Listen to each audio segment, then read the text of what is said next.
Here we have the Coop-A-cabana. It's got a large man door right here.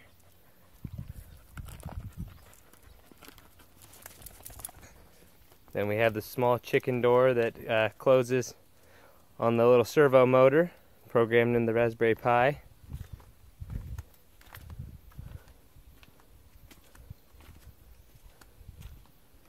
So in here we have 8 nesting boxes. There's 6 nesting boxes, but they're big enough for 2, so about a 12 chicken capacity. We have the thermo-insulated roof, the reflective material there.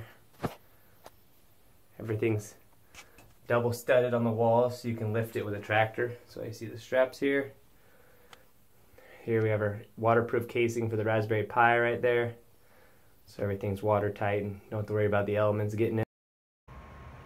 This is the demo for all the sensors that we used outside the chicken coop. Let's go through them one by one.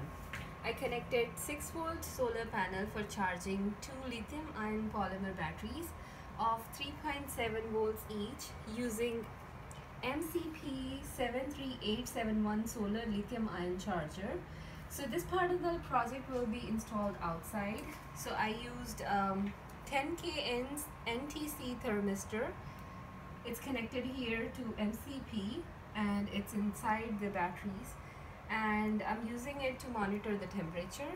I connected the load port of the MCP with the JST cable, and it provides the power to Raspberry Pi.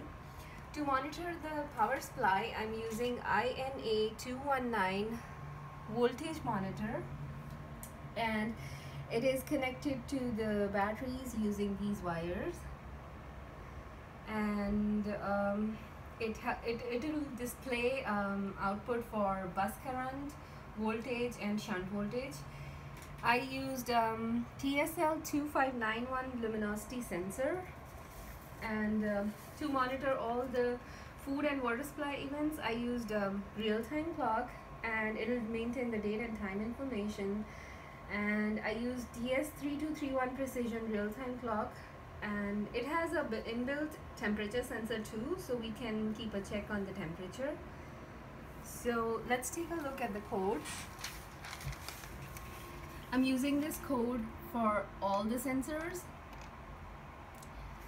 and this is importing the values from the light sensor, voltage sensor and real-time clock, and it's converting this function is converting the temperature, and so I put all the values in a loop.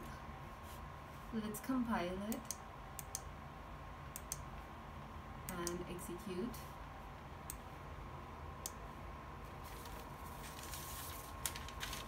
So the brightness, full spectrum and infrared values are from luminosity sensor. Bus voltage, bus current, power and shunt voltage is from voltage monitor. And then there is the temperature reading at the bottom that is coming from real-time clock. This is a sample of the code for this program, and these are the sensors that are going to help monitor the inside conditions at the chicken coop. Here we have a gas sensor that would monitor gases such as methane, ethanol, carbon dioxide.